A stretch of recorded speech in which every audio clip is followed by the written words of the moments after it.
Welcome back, everybody. Today we're going to talk about finding maximum profit. To find maximum profit, let's think about this, maximum profit, we're going to need the profit equation. So what we have here is some information about our company. We have the demand function, where the price is equal to 8,000 minus units, and we have the average cost, which is 4,000 plus 5x for this company, where x is the number of units sold, produced. If you're wondering what the demand function is, it's a way to set your price, all right? That is, if you want to sell 100 units, you plug in 100 and you set your price at, well, plug in 100, 7,900. So just, again, just to work here quickly so we understand what these functions are. The demand function. If you sell, or if you want, I should say, if you want to sell, let's say 3,000 units, you plug in this is your X. You plug that in for your X. You will see your price, P, your selling price. If you plug 3,000 in, you see the selling price is $5,000 per unit. If you want to sell 3,000 units, our selling price per unit is $5,000. That's our demand equation. You notice it's a linear demand equation. The more units you sell, the lower the price should be. And that makes sense, right? If you put in 4,000, the price is going to come down to $4,000. The more units you want to sell, the lower the price has to be. Cool, our demand function.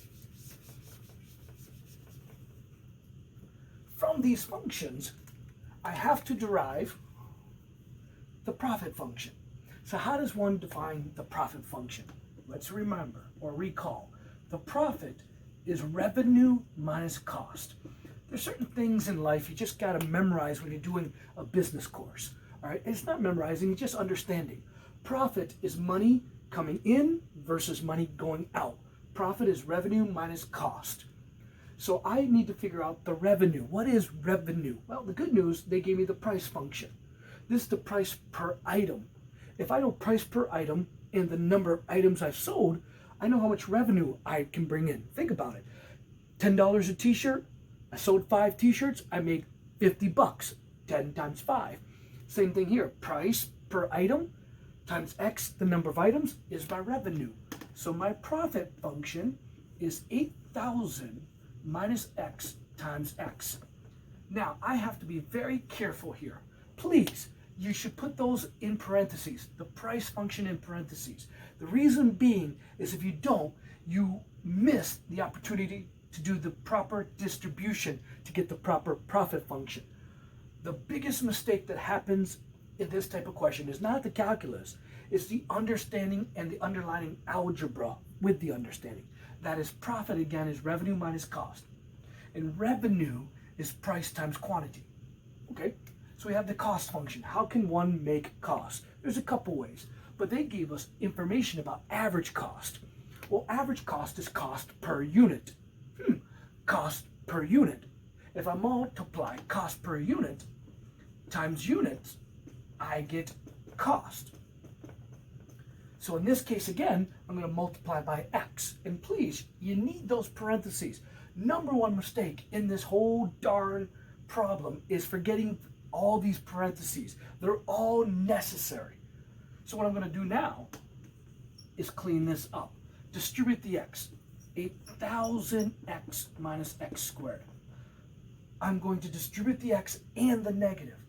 So negative 4,000x minus 5x squared. 5x squared, the negative comes in. 4,000x, the negative comes in. Algebra is so essential. So in the end, my profit function from these two pieces of information is, let's check this out, negative x squared, negative 5x squared is negative 6x squared when you combine like terms. 8,000 minus 4,000 is a positive 4,000x. And that's how I get the profit function. Now I pause here because this is the hardest part of the whole problem. I know the question is to maximize profit. That's easy. You just learn a logical way of finding the maximum. This part was the key. Understanding how to take the demand function, the average cost function, and put it together to make your profit function. Now we can get to the question at hand. How does one maximize profit? Because bottom line, that's what I care about, right? In business, right? It's all about the money, all about the Benjamins. Maximum profit. I mean, who doesn't want that? So how do we find a maximum? Well, you take the derivative. No big deal here. We've been trained to take the derivative. Negative 12x plus 4,000. That's our derivative. I'm going to rewrite that because that's really bad penmanship there. Negative 12x plus 4,000. If you have trouble with the derivative, look at some prior videos. I have other videos on max and mins also on my YouTube channel. Please check those out for other examples. To find a maximum, you take the derivative and set it equal to 0. Why? It's because at a maximum, the derivative, which is the slope, well, the slope at a maximum is 0, horizontal. So the slope there is 0. So by setting the derivative equal to 0, I'm isolating when the slopes are 0. And again, at a maximum, the tangent line there, the slope of that tangent line is 0. At a maximum, the slope would be 0 for that moment. So how do you solve that? Well, you would subtract the 4,000, divide by negative 12. And you would end up with 4,000 over 12 as your answer. Subtract the 4,000, divide the negative 12. The two negatives cancel. What is that? Oh, I don't want to make a mistake in front of you guys. So I'm just going to take out my handy dandy calculator. 4,000 divided by 12 is a lot of threes. 333.33. And these are the units. 333.33 units. Now, obviously, we're not going to sell 333.33 units. That is not real life. Would you round down? Would you round up? That's a manager decision. That's why we take management courses and marketing courses to really better understand when do you round down? When do you round up? I'm a math guy. I'm going to keep it real. I'm going to look at the fact that 333.33 is the point I care about. That is the only point I care about. There'll be no other points where I get a maximum profit. Why?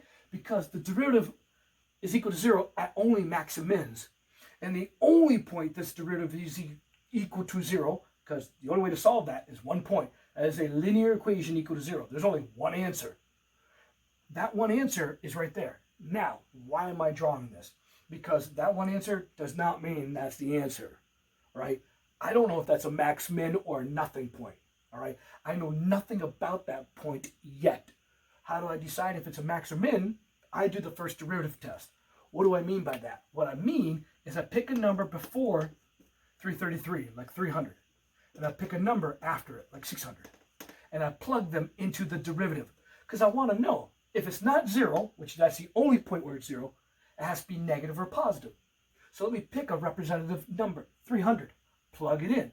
When you plug it in, you get negative 3,600 plus 4,000, so that's positive. I don't care what number you plug in. Plug in 2. Negative 24 plus 4,000 is still positive. Flip side, plug in 600, you're going to get a huge negative, which means it's going to stay negative. What does that mean? Recall, the derivative is positive means you're increasing. The derivative is negative means you're decreasing. So let's think about this. I have gone from increasing to decreasing. I've gone from increasing to decreasing. What must happen if you go from increasing to decreasing? You must have gotten to a maximum. And so there is the maximum point. This would be the point that would maximize profit. If we sold 333.33 units, we would maximize this profit function. And that's what we're looking for. Awesome. Now, be careful. What is the question asking for? Is it asking for a number of units? That is 333.33 is asking for that. Is it asking for maximum profit? Then you have to take this number and, you're right, plug it in to find profit. That's units. You need to plug it in to find profit, how much money you actually can make. Plug that in for X. Evaluate that in there for X. That would be your profit, your actual maximum profit. If it does ask for the selling price that is tied to this, well, if that's your units, recall, If you got your units, you can find the price to sell your product at, your demand. If you plug 333 in there, you'll get the perfect selling price also. So when here's your units, you plug X into here, you get your selling price for maximum profit, and you plug it into here at 333. Notice this is X, so I'm plugging it in for X. Most money, X profit, and the perfect selling price. I hope you guys enjoyed this video. Thank you, and see you soon.